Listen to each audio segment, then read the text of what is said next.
Hello friends, welcome to Riyaz classes.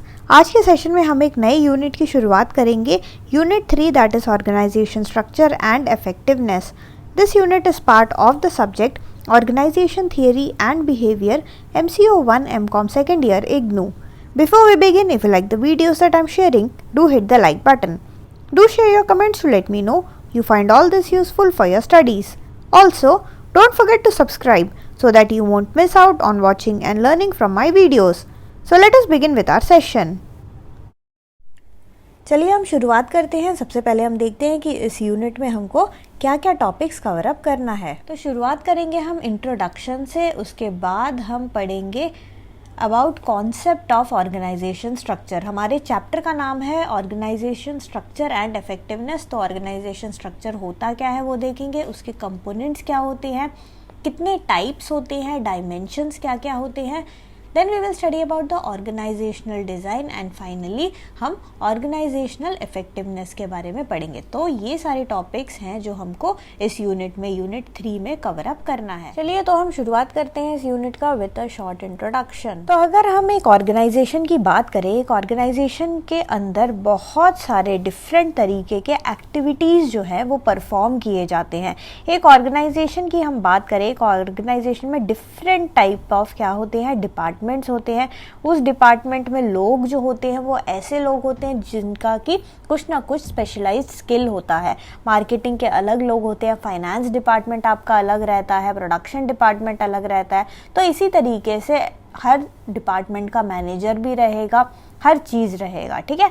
तो इन सब के बीच में, इन सारे डिपार्टमेंट्स के बीच में, डिफरेंट डिपार्टमेंट्स के बीच में जो है प्रॉपर कोऑर्डिनेशन होना बहुत ही ज़्यादा ज़रूरी है, ठीक है। क्योंकि कोई भी एक डिपार्टमेंट जो है वो आइसोलेशन में काम नहीं कर सकता, ठीक है। इन सब के बीच में एक दूसरे के साथ जो है वो कोऑर्डिनेशन होना बहुत ज़रूरी है। क्योंकि अगर कोऑर्डिनेशन प्रॉपर तरीके से होगा तो क्या होगा, it will facilitate the smooth functioning of the organisation.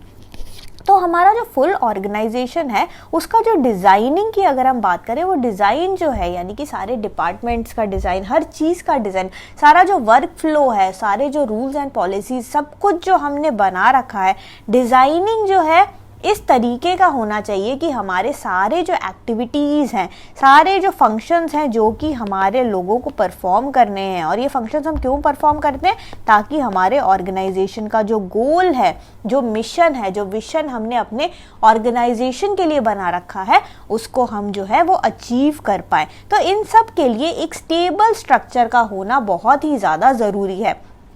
Smooth functioning of organisation के लिए एक स्टेबल स्ट्रक्चर का होना बहुत ही ज़्यादा ज़रूरी है। यहाँ पे इस चैप्टर में हम ऑर्गेनाइजेशन स्ट्रक्चर के बारे में पढ़ेंगे कि ऑर्गेनाइजेशन स्ट्रक्चर जो है वो होता क्या है, उसका कॉन्सेप्ट क्या है, उसका सिग्निफिकेंस क्या है, क्यों एक ऑर्गेनाइजेशन में प्रॉपर तरीके का क्लियर कट रिलेशनशिप, हर चीज़ जो है सबके बीच का रिलेशनशिप, सारे एक्टिविटीज़ का, सारे टास्क का, सारे जो गोल्स आप डिपार्टमेंट्स को देते हो उन सब का क्लियर कट जो है, क्लियर कट सबको सब कुछ पता होना चाहिए। तो ऑर्गेनाइजेशन का स्ट्रक्चर किस हिसाब से है, उसके कंपोनेंट्स क्या क्या हैं, ये सारा चीज़ हम इस चैप्टर में कवर अप करेंगे। Next we will study about the concept of organisation structure. तो अगर हम कॉन्सेप्ट ऑफ ऑर्गेनाइजेशन स्ट्रक्चर की बात करें, एक ऑर्गेनाइजेशन स्ट्रक्चर को हम किस किस तरीके से डिफाइन कर सकते हैं वो हम देखेंगे। ऑर्गेनाइजेशन स्ट्रक्चर जो है, it can be defined as the established pattern of relationship among the components of the organisation. तो हमारे ऑर्गेनाइजेशन के अंदर जितने भी डिफरेंट कंपोनेंट्स हैं उनके बीच का जो रिलेशनशिप है वो किस तरीके से एक दूसरे के साथ रिलेटेड है, वो सारा दिखाता हुआ पैटर्न जो है उसको हम ऑर्गेनाइजेशन स्ट्रक्चर जो है वो बोल सकते हैं। इसके अलावा organisation structure also refers to the relationship among individuals and positions in an organisation. हमारे ऑर्गेनाइजेशन के अंदर बहुत लोग काम करते हैं ना, लोगों से हमारा ऑर्गेनाइजेशन चलता है। तो इन लोगों के बीच का रिलेशनशिप कैसा है, इन लोगों के बीच का पोजीशंस कहता है, कौन सबऑर्डिनेट है, कौन मैनेजर है, कौन सीनियर मैनेजर है, और ये सब जो है आपस में किस तरीके से काम करते हैं वो भी स्ट्रक्चर का एक क्या होता है, स्ट्रक्चर का पार्ट होता है, ठीक है। तो एक स्ट्रक्चर की अगर हम बात करें, वो एक फॉर्मल सिस्टम होता है जिसके अंदर जो है रिपोर्टिंग रिलेशनशिप हमेशा रहता है। क्योंकि एक जो सबऑर्डिनेट होगा वो अपने सुपीरियर को रिपोर्ट करेगा, सुपीरियर उसका मैनेजर होगा और ये आपका सबऑर्डिनेट है। तो सबऑर्डिनेट जो है अपने मैनेजर को रिपोर्ट करेगा। तो पूरे ऑर्गेनाइजेशन स्ट्रक्चर के अंदर आप एक रिपोर्टिंग रिलेशनशिप आपको देखने को मिलेगा और इस रिपोर्टिंग रिलेशनशिप के कारण जो भी हमारा टास्क है, जो भी टास्क हमें करवाना होता है, उसका प्रॉपर तरीके से कंट्रोल रहता है, प्रॉपर तरीके से कोऑर्डिनेशन भी रहता है, ठीक है। और जो हमारा मैनेजर है उसका काम ये रहता है कि वो अपने सबऑर्डिनेट्स को हमेशा मोटिवेट करके रखे ताकि सब जो हैं, जितने भी सबऑर्डिनेट्स हैं, वो आपस में कोऑपरेशन के साथ मिलजुल के काम करें और काम करके ये जो टास्क है, टास्क को अचीव करें। टास्क को अचीव करने से हमने अपने ऑर्गेनाइजेशन के लिए जो गोल बना के रखा हुआ है वो गोल जो है हमारा अचीव हो जाए, ठीक है। तो मेन हमारा at the end of the day हमारा मेन एम यही रहता है कि हम किसी ना किसी तरह हमारे ऑर्गेनाइजेशन के गोल को अचीव करें, ठीक है। तो यहाँ पे ऑर्गेनाइजेशन स्ट्रक्चर से हमें एक formal relationship, pattern of relationship जो है वो हमें पता लगता है कि सारा जो टास्क है, सारा फॉर्मली जो टास्क है उसकी रिपोर्टिंग वगैरह कैसी होती है, वो सारा काम जो है वो किस तरीके से होता है। तो हमारा जो स्ट्रक्चर है वो एक तरीके से हमारे फ्रेमवर्क को शो करता है, ठीक है। हमारे जो ऑर्गेनाइजेशन के अंदर का जो फ्रेमवर्क है वो किस हिसाब से है ये भी वो उसको दिखाता है। हमारा मैनेजर का यहाँ जो है बहुत इम्पॉर्टेंट काम है क्योंकि हमारा मैनेजर ऐसा बंदा है जो कंट्रोलिंग करता है, जो कंट्रोल करना होता है सारे टास्क को, सारे एक्टिविटीज़ को कि कौन सा काम करना है हमको और कौन सा काम किससे करवाना है, किस तरीके से हम अपने सबऑर्डिनेट्स को प्रॉपर ऑर्गेनाइज करके रखें, किस तरीके से हम उनकी छोटी छोटी ग्रुप्स बनाएं, ठीक है। हम उन ग्रुप्स में भी सुपरवाइजर्स को अपॉइंट करें। तो ये सारा चीज़ें, उनको गोल्स फिक्स करना, एलोकेट करना, उनको काम एलोकेट करना, उनके लिए डेडलाइंस फिक्स करना कि भाई आप जो है 2 दिन में ये काम मेरे को करके दोगे, हफ्ते में आप ये काम करके दोगे, ठीक है। और एक स्टैंडर्ड ऑफ परफॉर्मेंस को एस्टैब्लिश करना, ये सारा काम किसका होता है, हमारे मैनेजर का होता है, ठीक है। तो ये सारी चीज़ें जो है, पूरा जो ऑपरेशंस है, ऑपरेशन जो है सारा का सारा जितना भी ऑपरेशन का काम है वो सारा एक प्रॉपर तरीके के रिपोर्टिंग सिस्टम से जो है वो जो है हम कंट्रोल करके रखते हैं इन सब सामान को, ठीक है। तो अब ये जो है ये स्ट्रक्चर है, ये सारा चीज़ जो है आपको एक प्रॉपर तरीके के, अगर ऑर्गेनाइजेशन में प्रॉपर स्ट्रक्चर फॉलो हो रहा है, एक डिसिप्लिन्ड तरीके से स्ट्रक्चर फॉलो हो रहा है, तो आपको ये जो रिलेशनशिप है, पैटर्न ऑफ रिलेशनशिप है, जो फॉर्मल रिलेशनशिप है, रिपोर्टिंग रिलेशनशिप है, वो आपको ढंग से आपको ये सब देखने को मिलेगा। तो अगर हम स्ट्रक्चर ऑफ ऑर्गेनाइजेशन की अगर हम बात करें तो स्ट्रक्चर ऑफ ऑर्गेनाइजेशन में क्या क्या चीज़ें आती हैं। स्ट्रक्चर ऑफ ऑर्गेनाइजेशन हम अगर टर्म यूज़ करेंगे तो it will first of all show the formal relationship, ठीक है। जो भी फॉर्मल रिलेशनशिप है एक सबऑर्डिनेट और उसके सुपीरियर के बीच में, ठीक है, वो सारा जो रिलेशनशिप है, एक फॉर्मल रिलेशनशिप है, वो आपको डिफाइंड होगा एक स्ट्रक्चर में। Next it will show the hierarchical relationship, यानी कि जो सुपीरियर सबऑर्डिनेट का एक ऑर्गेनाइजेशन के अंदर जो हिरारिकल रिलेशनशिप है वो भी हमको पता लगता है एक प्रॉपर स्ट्रक्चर्ड ऑर्गेनाइजेशन में।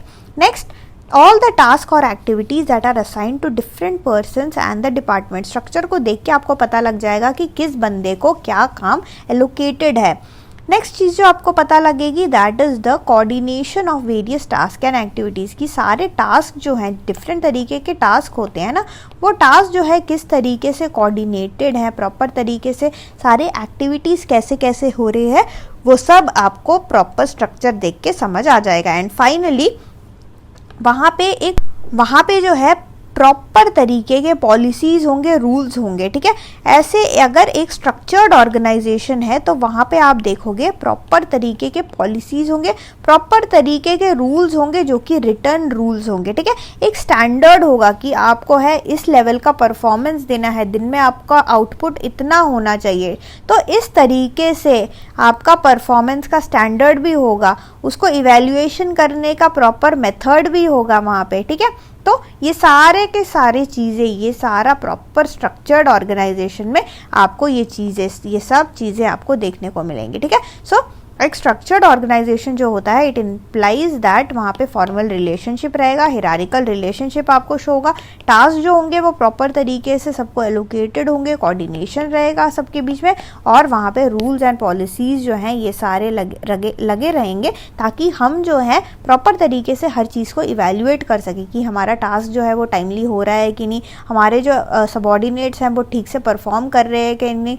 और फाइनली इन सब की मदद से हमारा जो ऑर्गेनाइजेशन है उसका गोल अचीव हो रहा है कि नहीं, ये सब हमको प्रॉपर ऑर्गेनाइजेशन स्ट्रक्चर से पता लगता रहे। नेक्स्ट हम देखते हैं about the significance of organisation structure. एक ऑर्गेनाइजेशन के अंदर प्रॉपर तरीके से अगर एक स्ट्रक्चर बना हुआ है तो इसका इम्पॉर्टेंस क्या है, इसका सिग्निफिकेंस है क्या, वो हम आगे अगर एक ऑर्गेनाइजेशन के अंदर प्रॉपर तरीके का स्ट्रक्चर होगा तो उसका इम्पॉर्टेंस का क्या होगा। वो जो है एक प्रॉपर ऑर्गेनाइजेशन स्ट्रक्चर जो है डिफरेंट तरीके की चीज़ों के लिए, यानी कि हमारे ऑर्गेनाइजेशन के एफिशिएंट फंक्शनिंग के लिए जो है वो बहुत ही ज़्यादा कंट्रीब्यूट करता है। और वो किस तरीके से कंट्रीब्यूट करता है, सबसे पहला चीज़ है by establishing clear cut authority relationship, यानी कि हमारे ऑर्गेनाइजेशन में हमें अगर एक प्रॉपर स्ट्रक्चर होगा, हमें पता होगा कि कौन किसको रिपोर्ट कर रहा है, ठीक है, कितने सबऑर्डिनेट्स हैं, एक टीम के अंदर कितने सबऑर्डिनेट्स हैं और कितने सुपीरियर हैं, वो कितने लोगों को कौन किसको रिपोर्ट कर रहा है। यहाँ पे अकाउंटेबिलिटी भी फिक्स होती है, ठीक है, अकाउंटेबिलिटी किसको क्या काम करना है, कौन किसके लिए जिम्मेदार है, और वो सारी चीज़ें जो है प्रॉपर तरीके से जो है क्लियर कट आपको अथॉरिटी जो है, अथॉरिटी का रिलेशनशिप जो है आपको क्लियर कट डिफाइंड रहेगा एक प्रॉपर ऑर्गेनाइजेशन स्ट्रक्चर में। इससे हमारा काम जो है, ऑर्गेनाइजेशन की एफिशिएंसी जो है वो बढ़ जाएगी, सारे काम करने की एफिशिएंसी बढ़ जाएगी, हमारा जो ऑर्गेनाइजेशन का जो गोल है वो भी अचीव जो है वो जल्दी हो जाएगा। Second is pattern of communication. अगर प्रॉपर तरीके का स्ट्रक्चर रहेगा तो हमें पता लगता रहेगा कि कम्युनिकेशन जो है वो किस तरीके से हो रहा है, कोऑर्डिनेशन जो है वो किस तरीके से हो रहा है, लोग जो है एक दूसरे के साथ हमने किस तरीके से उनको टीम बनाए हैं, उनका एक्टिविटीज़ वगैरह किस तरीके से हो रहा है, ये सब हमको पता लगता रहेगा। Next one is location of decision centres. Organisation structure determines the location of centre for decision making in an organisation, यानी कि हमारा जो डिसीजन मेकिंग है, ठीक है, हमारा जो डिसीजन मेकिंग है वो कौन करता है एक डिपार्टमेंट में। अगर एक प्रॉपर स्ट्रक्चर होगा उससे हमें पता लगता रहेगा कि ये सब काम जो है, डिसीजन मेकिंग का काम जो है वो किसका है। Next is proper balancing. An organization structure creates the proper balance and emphasizes on coordination of group activities. तो हमारा अगर प्रॉपर एक स्ट्रक्चर रहेगा तो उससे जो है हर चीज़ का प्रॉपर बैलेंस रहेगा। सारे जो ग्रुप के एक्टिविटीज़ है, जितना भी हमको ऑर्गेनाइजेशन में टास्क जो हमने डिवाइड कर रखे हैं, अगर उन सब के बीच में प्रॉपर कोऑर्डिनेशन होगा तो हर चीज़ जो है प्रॉपर बैलेंस में जो है हर चीज़ एक्टिविटीज़ सारे हमारे प्रॉपर तरीके से चलते जाएंगे। Next one is stimulating creativity. एक साउंड ऑर्गेनाइजेशन स्ट्रक्चर से क्या होता है, जो मेंबर्स होते हैं, मेंबर्स को पता होता है कि कितना अथॉरिटी किसका है, सबको पता है कि मैं इस एरिया में मेरा स्पेशलाइजेशन है और अगर मैं इस एरिया में ज़्यादा काम करूँगा तो मेरे एफर्ट्स को जो है वो अप्रिशिएट किया जाएगा। इससे जो है लोग जो है वो खुशी खुशी काम करते हैं और जो क्रिएटिविटी होती है, एक तरीके से क्रिएटिविटी का भी स्टिमुलेशन होता है। इसी से फर्दर जो हमारा ग्रोथ होता है, एक ग्रोथ जो होता है, अगर फ्लेक्सिबल हमारा ऑर्गेनाइजेशन स्ट्रक्चर इस तरीके से रहेगा कि जो भी चैलेंजेस हैं उसको हम मीट कर रहे हैं, जो भी अपॉर्चुनिटीज़ हैं उसको हम देख रहे हैं, ग्रोथ अपॉर्चुनिटीज़ को हम देख रहे हैं, तो इससे क्या होता है, सब में एक ग्रो करने का जो है एक उनमें एक फीचर रहता है। उनको लगता है कि हम जो है अपना बेस्ट दें ताकि हम भी ग्रो करें अपने करियर में और हमारा जो है ऑर्गेनाइजेशन भी जो है एंड हमारा एंटरप्राइज भी जो है वो ग्रो कर सके, वो और भी बड़ा हो सके, एक्सपैंड हो सके। Next last one is making use of technological improvement. अगर प्रॉपर तरीके से ऑर्गेनाइजेशन स्ट्रक्चर होगा तो हम जो है हमारे एनवायरनमेंट में, एक ऑर्गेनाइजेशन जो है वो आइसोलेशन में कभी भी काम नहीं करता है। डिफरेंट तरीके के फैक्टर्स होते हैं जो एक ऑर्गेनाइजेशन को अफेक्ट करते हैं, है ना।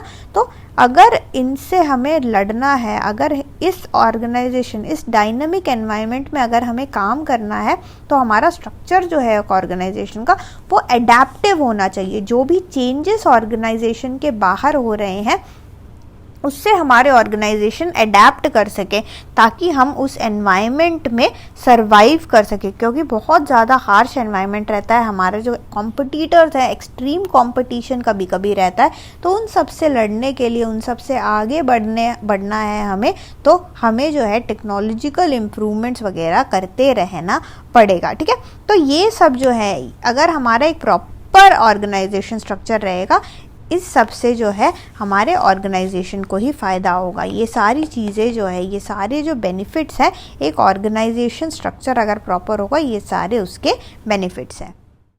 Thank you so much for watching. Like, share and subscribe to Riyaz classes. Thank you and bye bye.